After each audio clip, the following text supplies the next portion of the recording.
The Black Ship Side Story. What's the job? Chapter 8. Outside the infirmary, Nico looked through a window at the young boy currently sleeping in bed. He sighed heavily as his mind drifted to old memories once again. As a frown furrowed his brow, he turned his gaze away and continued to walk, satisfied at least that they had managed to save young Wham.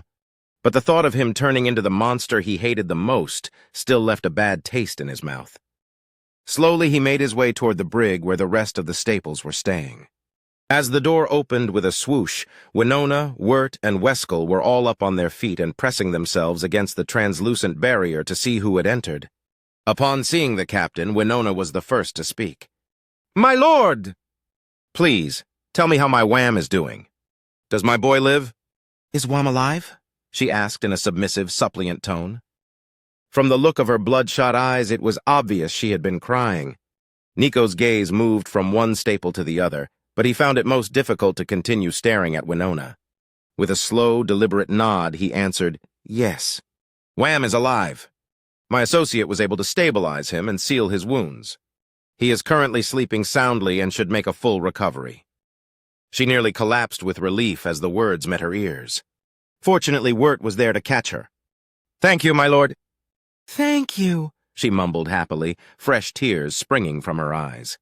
But this time, tears of joy. "May we see him, my lord?" Wirt asked a moment later in the same humble, subservient tone he'd used when they met at his home's door. Nico immediately shook his head. "Not at the moment. I want him to rest a little more. However," he paused as he dropped a datapad into a drawer which he promptly slid into their cell. "This will allow you to watch him until you are able to see him yourselves." "And what of us, now that you've kidnapped our family, Lord?" Weskel shot, spitting the last word with the weight of a slur. "Weskel," warned Wirt, turning to his son. "That's enough." Nico's eyes moved back and forth as they spoke before turning to Weskel. "Now we see what my employer wishes to have happen to you. I do believe you should be thanking your lucky stars it was I that captured you, and not any of the others I mentioned, boy." "Would the others have shot my brother too?" he fired back, not listening to his father at all. "Weskel!" Wirt called again, louder and more firmly. Nico, for his part, allowed the smallest of smiles to tug at the corner of his mouth as he took a few steps closer to Weskel's cell and raised a hand to silence Wirt's warnings. "Touché," he said graciously. "I will say that wasn't supposed to happen. You were supposed to just obey and get into the vehicle peacefully. Not shoot one of my men when he gave you an order to stand down after trying to run away against said orders." Weskel merely glared at Nico while the captain tilted his head at him curiously. "No offense to your father, but I assume that rifle was actually yours, yes?" Weskel's glare turned to one of surprise, but his defiant glare returned a moment later. "Yeah. How did you know that?" Nico shrugged. "Well, after reviewing the footage, I'm going to go out on a limb and say your father hitting my friend was nothing more than a lucky shot. And not even a purposeful one at that. The rifle is almost taller than your brother, and your mother doesn't seem used to or inclined toward anything remotely approaching violence. Whereas you showed an uncharacteristic amount of courage for a commoner not in the auxilia, thus leading me to believe you are the one with the experience." Turning his head back to a normal position, his smile widened. "How did I do?" Weskel's look of defiance slowly shifted to a sort of smiling frown as he nodded silently. "Though one thing still confuses me. Why did you run?" "You had me convinced you were going to listen to my order," he asked, taking turns looking at each of them while waiting for his answer. Wirt now cleared his throat and spoke up. "It was your friend by the vehicle. We saw her from our bedroom window. The Principality isn't really known for our great acceptance of Xenos, and we had never even heard of her kind, much less seen one. So we figured you were lying about being an Aster agent." Nico chuckled while rubbing the back of his neck. "Yeah, I knew I should have just made her wait in the vehicle. Well done for noticing. And I apologize for the deception. You seem like decent people. It's a shame you have to get caught up in this." As another sigh escaped his lips, he continued, "Anyway, breakfast will be coming around shortly. We weren't sure what you'd like, so I ordered a couple of choices. Till next time, be well." He then spun on the balls of his feet and left the brig. Moments after he left, droids entered carrying trays of food for the family. Bacon, sausage, eggs, potatoes, toast with butter on the side, flapjacks and syrup, bowls of assorted fruits, milk, water, and juice. All were gently placed in the bin and slid through the wall for them to partake. The Staples stared at the presented food with surprise and confusion. None expected such a lavish meal, especially on a ship. Winona wasn't overly hungry and merely hugged the tablet a little tighter before finally ignoring the food, opting to watch her son instead. Weskel's eyes widened as his stomach growled. It didn't take long before he was horking down a bit of everything on his tray. Meanwhile, Wirt set the food for himself and his wife aside as he tried to understand their captor. Not finding much success, he simply shook his head. "Strange man." "Breakfast in bed, Captain?" Myra calls out with an amused grin, pushing off the wall as Nico emerged from the brig. "You never give us breakfast in bed," she teased. Nico smirked. "Shall I throw you in the brig, too? It's rather cozy. You'd miss me in an hour, and you know it." They both shared a soft laugh and soon found themselves walking together when Myra continued, "You haven't contacted the client yet, have you?" "I figure it's best to get the boy patched and fixed up to 100% instead of giving the client damaged goods, don't you think?" asked Nico. Myra raised a dubious eyebrow. "Oh? Why's that? Did the client specify they weren't supposed to have a mark on them?" Nico let out a deep breath through his nose. "No, just said no disintegrations." She barked a quick laugh before immediately stifling it with her hand. "One little disintegration and they never let you live it down, eh?" "Right." "That's what I'm saying," he said with a grin. "Seriously, though, what's going through your head?" "I can tell when you're planning something." "I'm not planning anything per se," Nico defended. "That's a lie," she laughed. "You're always planning something." "I just think there is more to be had here than just our little slice, that's all." "And why would you want to get wrapped up in principality affairs any more than we already have?" "Is it really just about money?" she asked, tilting her head suspiciously. Now it was Nico's turn to raise an eyebrow her way. "You know, for a mercenary, you're not very enterprising. And for a man who trades on his honor, you're awfully casual about changing this deal after it's struck." He stared back at her for a long moment as he thought about what to say. In a cool tone, he said, "That man died a long time ago. And besides, nobody said I wasn't going to keep my word. Maybe just tweak the deal a little in our favor, you know? Never hurts to get a little bonus when the bag is secured." Her lips thinned.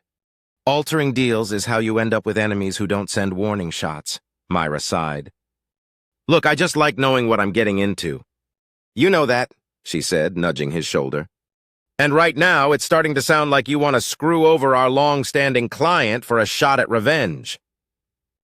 Nico's happy disposition finally began to falter, his smile fading to one of neutral indifference.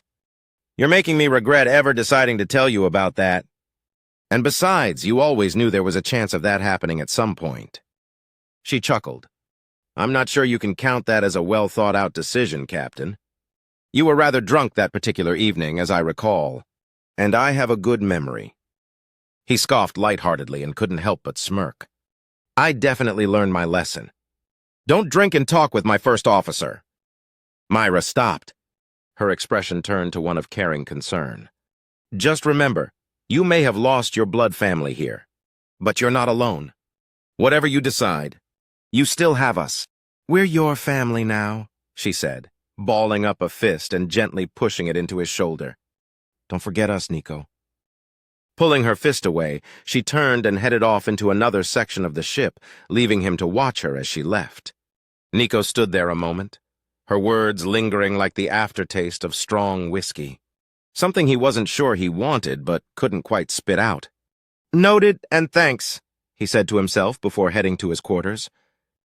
Moving to his private communications room, the door closed behind as a sound-dampening field went up. Nico closed his eyes for a long moment as he gathered his thoughts together. Finally, he tapped a few buttons on his console and the wall display came to life. The captain cleared his throat. "Guild clearance enabled. Requesting access to the handler. Authentication code SMK C003 CAC. Codename Thistle.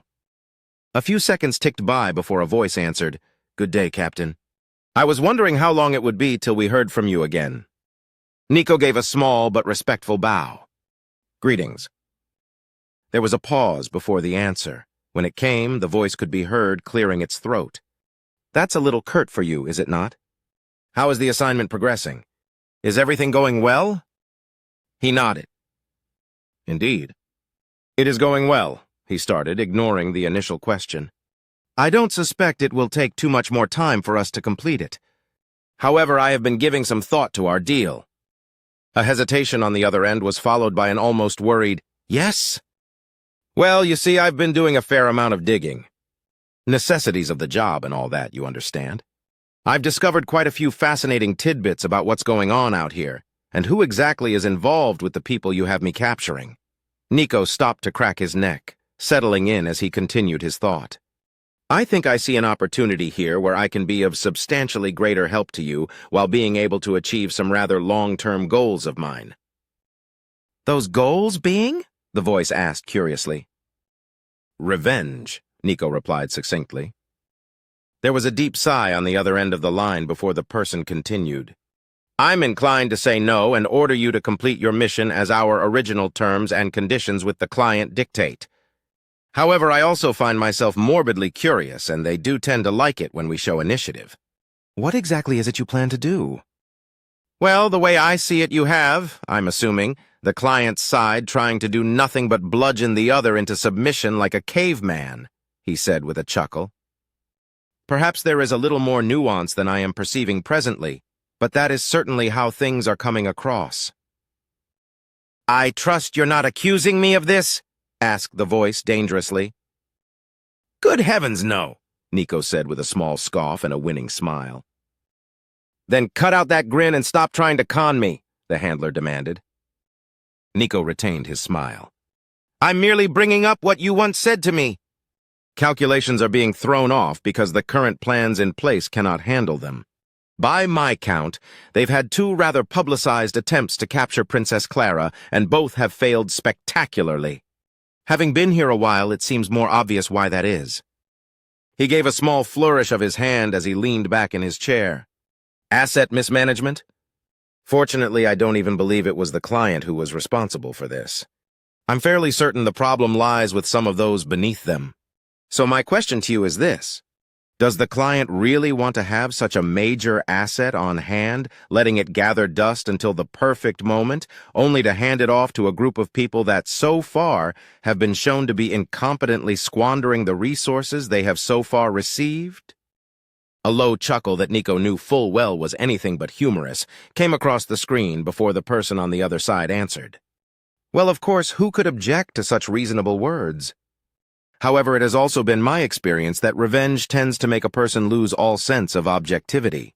And sticking your nose too far into the client's business tends to get it chopped off." "Oh?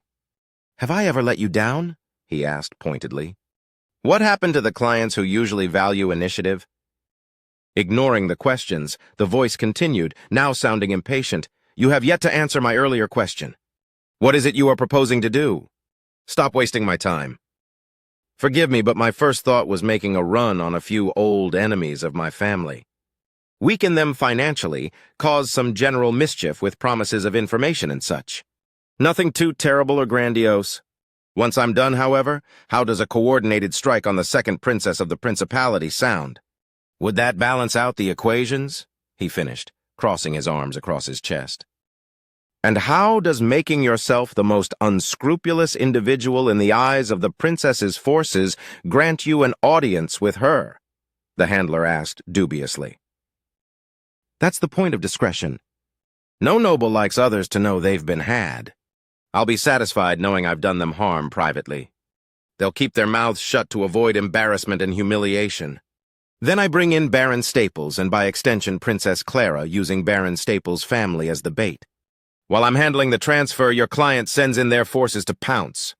If the Staples happen to die in the crossfire, oh well, at least then we won't have to worry about them," he finished with a smile as he lied about not caring what happened to the family. "So nothing more than a simple bait and switch. Do you really believe the princess is capable of falling for such a ruse? Nico shrugged. How else do they plan on making use of these people? Why should I tell you? Undeterred, Nico continued, even if he knew he was pushing his limits to the maximum. Look, if they're going to try long-term blackmail, I think they'll find themselves underestimating the target. The handler remained quiet for several long seconds. What makes you believe that? The captain turned his console around for his contact to see. It was a video of Wyatt's knighting ceremony. Wordlessly, Nico let the video play, stopping it the moment the young lieutenant refused to follow any order unconditionally. Right there. What do you see?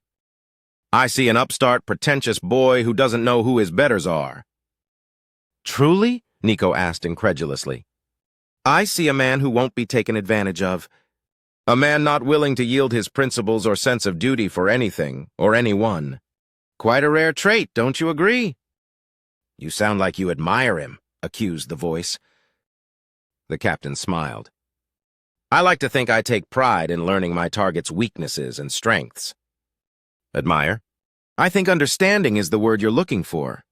And I'm telling you right now, they will only have one shot at using him to their benefit. I suggest you tell them to make the most of it, especially while I'm in such a good position to execute the plan for them. No answer was immediately forthcoming as Nico stared at the monitor in silence. He was starting to think he may have oversold himself when the voice returned. I will think on your request further and perhaps propose it to the client. Once you have the staples in hand, we can speak again. Till then, do not contact me. Do you understand? He ordered sternly. Nico gave another small but respectful bow of his head. Understood, and immediately the connection died. He sat there staring at the blank screen for a long moment before pounding his hand into the desk once before departing. Convening his crew in their small mess hall, the captain leaned up against the table with his arms folded across his chest. All right, everyone, listen up. We've got some decisions to make. The crew shared a few confused glances, as they weren't too terribly accustomed to Nico calling the group to decide something collectively. The job's done, he started. We can drop these people off, collect our payment, and then return to our cozy sector of space. However, you all know I also have some history here, and more than a few scores to settle. But none of you actually know the full extent of the story. Nobody uttered a syllable. Their captain had always been aloof when it came to his past. The fact that he was talking about it now left them all with a deer-in-the-headlights look. None dared to even breathe too loudly for fear he might change his mind. I was a noble here. A near-permanent guest, if you want to put it politely, he said with a roll of his eyes, to another house. An arrangement my family was forced to make to ensure a peaceful cooperation between my house and theirs. I had lived in this great house for years when I unexpectedly received a communication from my mother. It was her transferring as much of my house's wealth to me as she could and telling me to leave the principality seconds before she was decapitated in front of my eyes. There was a collective gasp among the four standing with him. Myra's eyes darkened while Ada's claws put fresh scratches on the side of her mug reflexively. Kartok stiffened, his posture going rigid. Even Amara didn't seem to know which emotion to process at once as her face flickered from furious to depressed. Nico cleared his throat before continuing. It wasn't long after that I found out my entire house had been massacred by the whims of a single woman, till all that was left was myself.